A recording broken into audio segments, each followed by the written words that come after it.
Bueno, yo les quiero platicar 12 tesis o 12 ideas generales sobre la resistencia y lucha del pueblo purépecha. Quiero decirles que esto lo hago desde una perspectiva crítica. Esto lo hago desde un marco de análisis del marxismo. Por supuesto que es otra interpretación y que hace falta. Muchas veces algunos compañeros tienden a romantizar las culturas originarias y la intención de esta presentación pues es presentar una visión crítica, presentar algo que sirva para el debate, para el análisis, para platicar y charlar, pues. Bueno, yo voy a desarrollar 12 ideas generales. La primera es, nosotros pensamos desde esta visión del marxismo que antes de la conquista española, en el antiguo Michoacán también existió la lucha de clases, que hubo distintos linajes que se disputaron la hegemonía. Algunos de ellos que menciona el libro de la relación de Michoacán, pues son los Eneani, los Acapuireti, los Unacase, los Guacusecha, los Huetamecha, los Aparicha, los Jiguachita y los Purépecha. Nosotros pensamos que al igual que en otras sociedades prehispánicas, precolombinas o precortesianas, también en Michoacán antiguo estuvo la lucha de clases. Había, por supuesto, una estratificación social improductiva, una clase que no producía, y esta estaba representada por el Cazonci o Irecha, gobernante, el Petamuti o sacerdote mayor, los sacerdotes, los gobernantes, incluso los capitanes generales. Y había una estratificación social o una clase que sí producía. Y esto, por supuesto, eran los cazadores, los pescadores, los agricultores, los artesanos. Esta era una sociedad donde por medio de las armas los guacúsechas impusieron autoridades e impusieron tributos. Esto en una consolidación y expansión del señorío purépecha. Y también, por supuesto, existía la explotación del hombre por el hombre. También había un sistema educativo que legitimaba a la clase guacúsecha en el poder y que básicamente se encargaba de fomentar el tributo, ya sea a Coricahueri o ya fuera al Cazonci. Se podría decir a grandes rasgos que había por lo menos una clase productiva que eran los purépecha, es decir, la gente común, los guerreros, los peleadores, lo que tiene su analogía en los Macehuali, en el mundo mexica.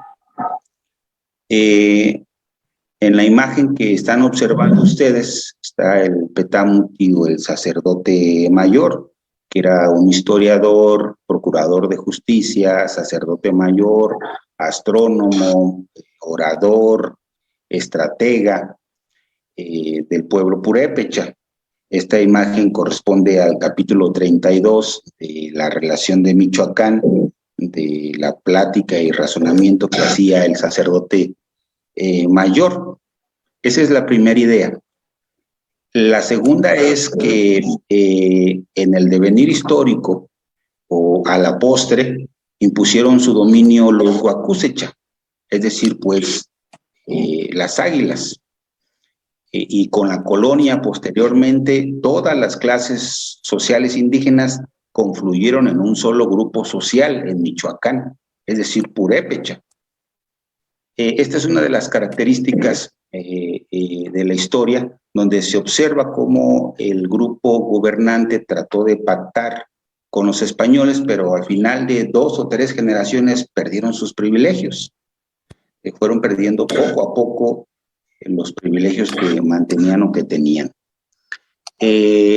Aquí los que se lograron imponer, por supuesto, en la genealogía que pueden observar fueron los Huacúsecha.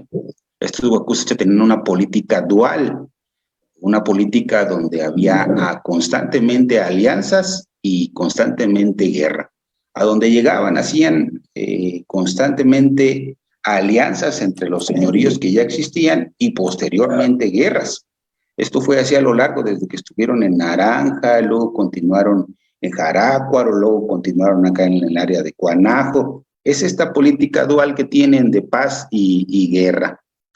Y pues esto lo lograron por varios factores. Entre ellos, pues tenían esta expansión o consolidación del señorío se logró porque tenían un sólido sistema de espías. Los purépechas mandaban a los comerciantes o a través de otros personajes y tenían la información de cuánta tropa tenían los enemigos, cuáles eran los principales caminos, dónde se podía conocían el territorio, donde se podían realizar emboscadas. Tenían un gran sistema de espías que les permitía constantemente ir por delante de los señoríos rivales. Y otro, por supuesto, es que utilizaban mucho lo que ahora se denomina como guerra psicológica.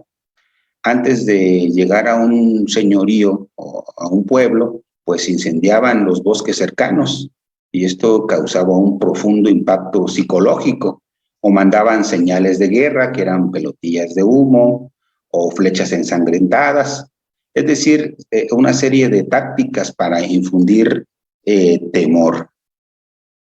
Bueno, en la historia o en el devenir histórico permanecieron los purépecha. La clase gobernante, aunque pactó en un primer momento, o al menos un grupo de la clase gobernante pactó con los españoles, al final también perdieron sus privilegios. Esta es una de las constantes aquí en el mundo purépecha y también en otros señoríos, que hacia bien al principio lograron algunos acuerdos para mantenerse sus privilegios, al final los fueron poco a poco perdiendo. Esta imagen es la genealogía de los señores de Pátzcuaro, de Coyoacán y de Michoacán, es decir, de Pátzcuaro, de Iguazio y de Tzintzuntzan. Es este estado tricéntrico, o que tenía 3 centros, o esta triple alianza que hizo Tariacuri. Esta es la segunda idea. La tercera tesis que quiero desarrollar es que los purépecha, es decir, la gente pues común, insisto, en la época prehispánica soportaban la economía mediante el pago de tributos en especie o en trabajo. Sostenían también la alimentación de la sociedad precolombina a través de la agricultura, la caza y la pesca. Miles de guerreros purépecha participaron en la expansión y consolidación del señorío, incluso en el aspecto religioso fundamentaron esta religión purépecha o mesoamericana. En la ilustración se puede observar los diferentes oficios, son 2 ilustraciones también del libro de la relación de Michoacán, que dicho sea de paso no es el autor únicamente Jerónimo de Alcalá, sino es una construcción de varios informantes del Petámuti, de varios sacerdotes, es una construcción colectiva, no es como dicen algunos compañeros, que es únicamente de Jerónimo de Alcalá, sino es una construcción colectiva del pueblo purépecha. En las láminas se pueden observar los diferentes oficios que ya existían. Aquí, por ejemplo, se puede observar el maíz, que eran los agricultores, se puede observar aquí una red, eran los pescadores, y ya había una multiplicidad de oficios, 28 grupos ocupacionales existían antes del arribo de los españoles. Es mentira eso que dicen que Vasco de Quiroga llegó y les enseñó a los purépecha los oficios porque no sabían, que a los de Santa Clara les enseñó a trabajar el cobre, que a los de Santa Fe la Laguna les enseñó a trabajar la cerámica, que a los compañeros de Iguazio el tule, que a los de Aranza los deshilados, que a los compañeros de Cuanajo les enseñó la carpintería. Es mentira, ya estaban establecidos totalmente estos grupos ocupacionales. 28 había, los más importantes, por supuesto, agricultores, pescadores, cazadores, alfareros, carpinteros, músicos, orfebres, había médicos también, pintores, artesanos, canteros. Es decir, para que se den una idea, 100 años antes del arribo de los españoles, en el área de que hoy se conoce como Salvador Escalante, ya dominaban la aleación del cobre. Está arqueológicamente demostrado que 100 años antes del arribo ya dominaban esto de la metalurgia, que desde el año, más o menos con la cultura de Lopeño, del año 1300, antes de la era común, ya dominaban la cerámica, ya hay diversas ofrendas ahí. Es decir, ya dominaban todas las artes y los oficios. Entonces, mentira esto que dicen que Vasco de Quiroga enseñó los oficios. Únicamente lo que realizó fue que los organizó al servicio de la corona. Bueno, esta es la tercera idea. Voy a tratar de no hacer tantos puentes o digresiones. La cuarta idea que quiero desarrollar es que antes de la interrupción del desarrollo de las civilizaciones originarias, el pueblo purépecha se caracterizó por ser un pueblo guerrero por excelencia. Desde su arribo en el siglo XII, lucharon sistemáticamente entre sí y con sus pueblos hermanos previamente asentados, como en Naranja, como en Comanja, como en Jarácuaro. Ulteriormente iniciaron un proceso de consolidación del señorío en forma de espiral que tuvo su núcleo en el milenario lago de Pátzcuaro. En la lámina se observa, hay diferentes pasajes en la relación de Michoacán y este es uno de ellos donde se observa cómo llegan los Huacusecha o los Chichimecas, según dice la relación de Michoacán, y hablan con un pescador y el pescador les dice, Genditare, ¿qué hace señores? Y pues ahí se dan cuenta que hablan el mismo idioma, que tienen los mismos dioses, ahí dice los abuelos en el camino, y pues en general que tienen costumbres muy parecidas e intercambian, por supuesto, alimentos. De esta unión va a surgir uno de los personajes principales de la historia purépecha prehispánica, que es, por supuesto, Tariacuri. Y en diferentes partes de la relación de Michoacán señalan que los recién llegados, estos Huacusecha o Chichimeca, también dicen lo mismo cuando ingresan acá en la parte de Zacapu, que también les entendían y que también hablaban el mismo idioma. Es decir, ya había pues otros purépechas agrícolas previamente asentados en la cuenca de Zacapu, en la cuenca del lago de Pátzcuaro. Bueno, la siguiente idea es que en todos los grandes procesos históricos de Michoacán, los purépechas han participado cuantitativa y cualitativamente, nutriendo las filas de los ejércitos Cazón-Cihuirecha, en la resistencia contra la conquista, en las rebeliones contra la colonia, en la lucha por la independencia, en las batallas por la tierra y el trabajo comunal, en la revolución e incluso en movimientos guerrilleros de la segunda mitad del siglo pasado. Esto último es muy poco conocido, que hubo compañeros purépecha de fuerte formación marxista y anarquista que han participado en muchos movimientos sociales. Por ejemplo, uno de ellos es el propio Primo Tapia. Su formación era anarquista y socialista. Fue alumno de los hermanos Flores Magón en Estados Unidos. El otro es el propio Elpidio Domínguez Castro, que también fue guerrillero. Otro más es Amáfre Guzmán. Y es decir, ha habido diferentes que han participado en varios procesos sociales. Si hacemos un recuento sucinto, no hay ningún solo periodo donde no hayan participado en algún movimiento social, político, armado, en lo que va de la historia de Michoacán. Y solamente quiero mencionar algunos de manera muy rápida. Por supuesto, participaron en la defensa y expansión del señorío. Ya lo comentaba, que estaban en permanente alianzas y luchas. era una constante, era algo dual, lo veían de manera natural que hubiera este proceso. Otro, por supuesto, es también, que es poco conocido, que si bien una parte de la clase gobernante pactó con la corona española, otros grupos gobernantes y sobre todo de pueblos se rebelaron en contra de la conquista.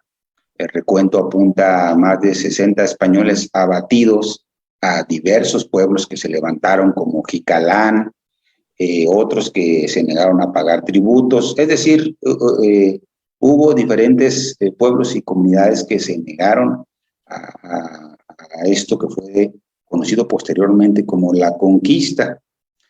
También otro más es lo que fue las rebeliones contra las reformas borbónicas, las rebeliones de Pátzcuaro, que nosotros pensamos que ha sido una de las rebeliones más grandes de toda la historia del pueblo purépecha, si no es que la más grande.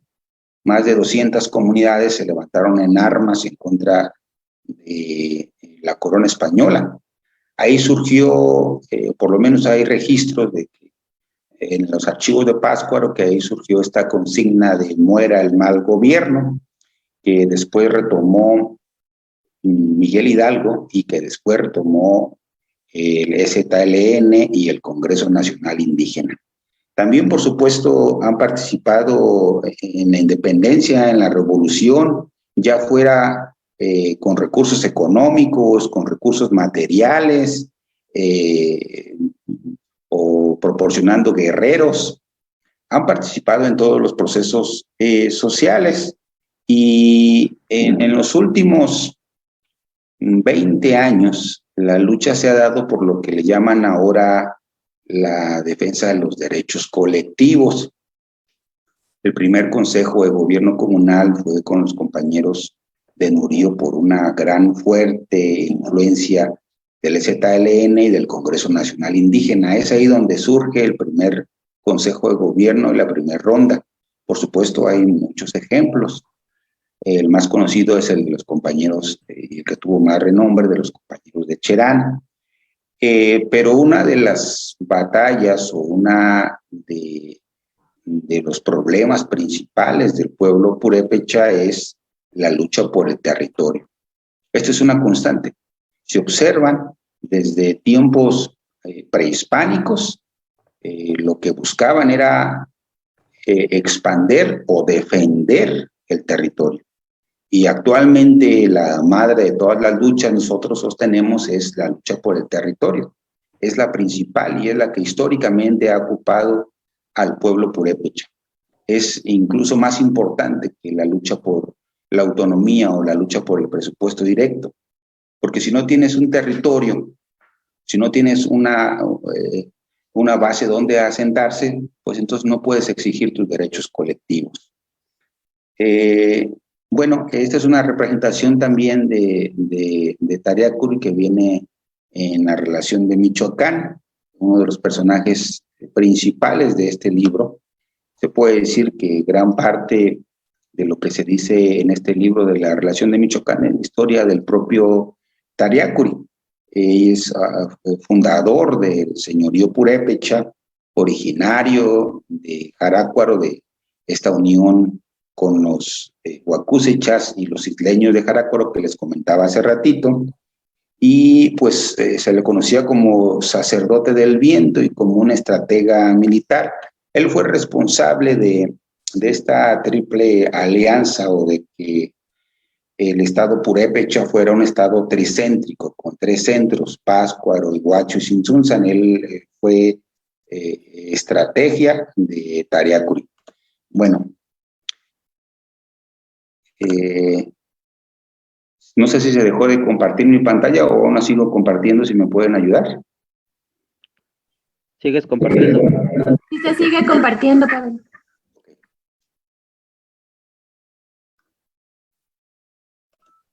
Adelante, Pavel, se sigue compartiendo. Está bien, gracias. Otra idea que quiero comentar es, o la sexta, es que en la teoría de la historia, entre los pueblos originarios de Michoacán, son los purépechas los que hacen la historia. más allá de los gobernantes, como se llame, Cazonsi o Irecha o, o, o gobernador de la República de Indios, o los sacerdotes, petamuti o caciques o principales. Es el pueblo organizado el que hace la historia.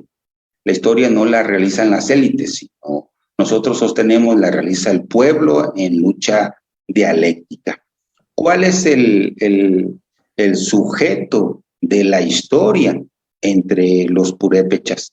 Nosotros pensamos que el sujeto de la historia entre los purépechas es la Asamblea General, es la máxima autoridad de los pueblos y comunidades. En la historia, cuando han tenido grandes problemas o grandes dificultades, es a través de las asambleas generales donde resuelven el quehacer. Por eso pensamos nosotros que es este el sujeto de la historia. Bien, otra idea más es que la utilización de conceptos como indio o indígena o tarasco o purépecha, más que ser un problema académico, etimológico o antropológico, es un problema con perspectiva de clase. Depende en gran medida del carácter revolucionario que se les dé y su resolución en la práctica. Ahorita se ha dado mucho, ya tiene también un par de años que se ha dado mucho en la academia, debatir sobre cuál es el gentilicio o la forma correcta de decirle a los pueblos originarios.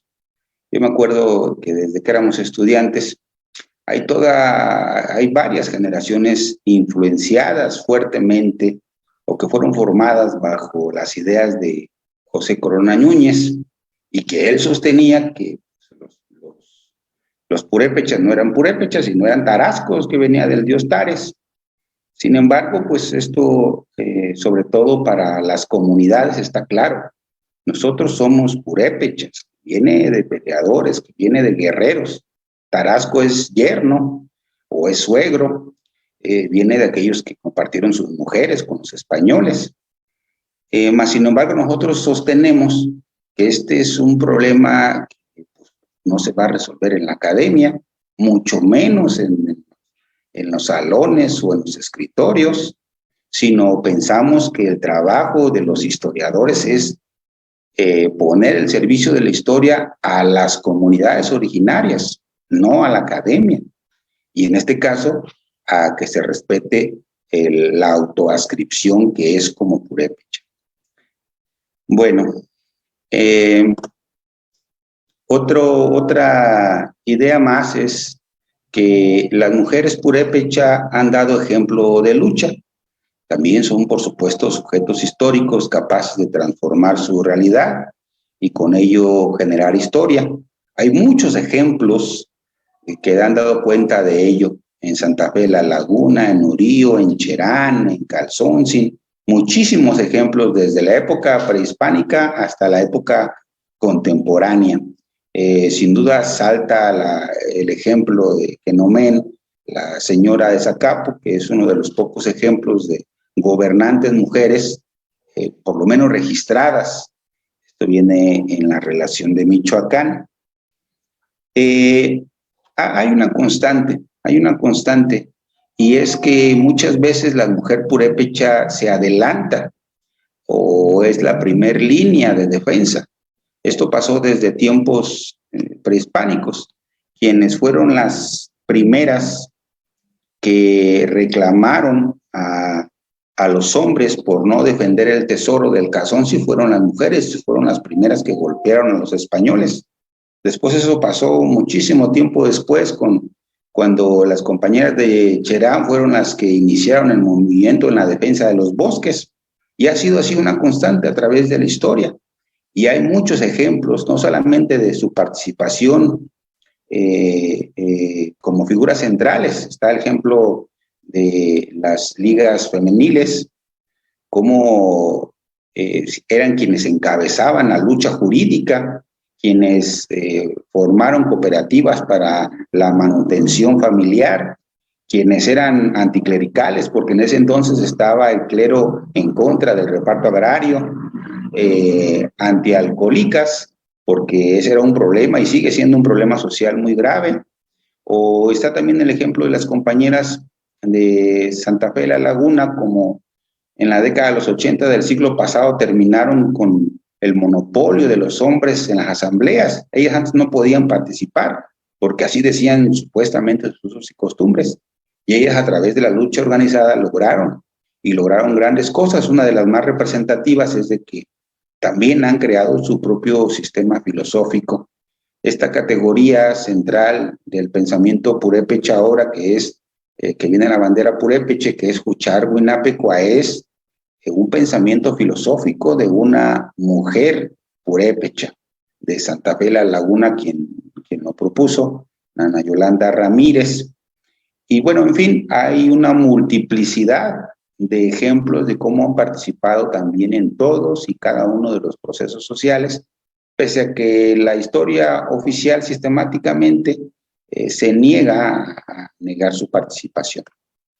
Bueno, otra más, ya casi voy a terminar, es que la cosmovisión purépecha resguarda la naturaleza, los recursos naturales, e históricamente han presentado batallas por la madre tierra, los bosques, los ríos y los lagos. Por ejemplo, aquí resalta uno de las luchas históricas que tuvo primero en la defensa de los recursos naturales, fueron los compañeros de Santa Fe la Laguna también en la década de los 80. Y brindaron fuertes luchas. Otro de los ejemplos lo hicieron, por supuesto, los compañeros de Cherán en el 2011 en el resguardo de los bosques, y actualmente sigue habiendo muchas luchas en diversos lados para defender los bosques y los lagos. Baste recordar el caso de los compañeros de Sirahuel, que continúan, llevan, creo, me imagino, como más de 2 meses en resguardo del territorio comunal del Tepamio, día y noche, resguardando para que no se los quiten los empresarios. O sea, estas luchas son totalmente vigentes en los pueblos originarios. Otra más es que actualmente los pueblos indígenas enfrentan un nuevo proceso de conquista a través de las compañías transnacionales, mineras, petroleras y generadoras de energía, para apoderarse de sus recursos naturales, de su biodiversidad y patrimonio genético. Baste poner el ejemplo de los aguacates. Es un problema ya muy grande en toda la meseta purépecha, mas no es el único. Se han apoderado de manera ilegal, de manera legal, por la fuerza, a través de los cárteles, por presión, por diferentes mecanismos de grandes extensiones de territorio que muchas veces son prestanombres de transnacionales. Las aguacateras, el cultivo de berries allá con los compañeros de la Cañada, el cultivo de papa acá en Bichátaro, el cultivo de fresa en Iguacho. Es decir, ahora es este problema muy grave que se están enfrentando los pueblos originarios y el pueblo purépecha. El problema también está, por ejemplo, con los compañeros de Ostula, donde se están enfrentando a grandes empresas transnacionales como la Ternium, a gobiernos. Se enfrentaron al gobierno de Vicente Fox, al de Calderón, por el que le quieren despojar su territorio, por los grandes recursos mineros y naturales que hay en la zona. Entonces, este es un problema totalmente vigente también en los pueblos y comunidades. Otra idea más es que la solución de los problemas de los pueblos indígenas y del pueblo purépecha debe ser una solución económica, social. La autonomía y la autodeterminación inician con la libre determinación económica, y sus realizadores deben de ser los propios pueblos indígenas. Ahorita en Michoacán está el fenómeno, o está en boga, o en el ideario de muchas comunidades, luchar por el presupuesto directo municipal. Hay 15 consejos de gobierno comunal actualmente, desde los compañeros de Nurío hasta los compañeros de Sevina y todos los que están todavía en fila para este proyecto de autonomía, pero eso es solamente una parte. La segunda parte debe ser también exigirle por medio de movilización social a través de recursos jurídicos el presupuesto directo estatal, porque ahí también es donde radica este problema de la pobreza. Solamente para dar un ejemplo, actualmente la Comisión Estatal para el Desarrollo de los Pueblos Indígenas, entre comillas, tiene 24 millones este año para ejecutar. De esos 24 millones, 20 se van en gasto corriente. Es decir, para supuestamente solucionar los problemas de los pueblos indígenas, hay 4 millones divididos entre 500 comunidades originarias. Por supuesto, es una miseria, es un insulto, es una migaja. Entonces, también se le puede pelear al gobierno del estado de turno, a quien esté, que entregue el presupuesto directo estatal, que corresponde, según su número de habitantes, al 3.16% del total de la población. Es decir, hay más de 150,000 personas que hablan una lengua indígena, y esto corresponde a 1,834 millones. Esto es lo que le toca por ley, por número de habitantes, a los pueblos indígenas, 1,834 millones, y no los miserables 24. Bueno, y ese es el segundo paso, faltaría un tercer paso. Por supuesto, esta como una herramienta para ir construyendo un plan de desarrollo comunal, un consejo de gobierno comunal, restituir los sistemas de seguridad y de justicia y continuar con el trabajo comunal. Bueno, ya casi para finalizar, otra idea más es que el pueblo purépecha lleva más de 500 años de resistencia, al igual, por supuesto, que otros pueblos originarios. En los últimos 5 siglos, los pueblos indígenas, y entre ellos el pueblo purépecha, han resistido sistemáticamente los embates de los colonialistas que les quisieron quitar o que les quitaron su territorio, de los liberales y conservadores, porque aquí los dos grupos quisieron quitarle los bienes comunales a los pueblos originarios, llámese Benito Juárez o llámese quien sea, fueron artífices para quitarles la tierra comunal a los pueblos y comunidades originarias. De igual forma los positivistas con Porfirio Díaz, y no se diga los neoliberales, quienes son los que más han intentado despojar de su territorio. El Estado mexicano es el principal responsable de la pérdida de los idiomas maternos mediante procesos de castellanización. Supongo que ahorita el compañero Mateo va a hablar sobre ese tema. Sí, ya me está diciendo que sí está hablando de ese tema, que ya no hable ese tema. No te creas, ya termino. Bueno, como conclusiones, hay algunas conclusiones que se pueden recabar de todo ello, de estas 12 tesis o 12 ideas.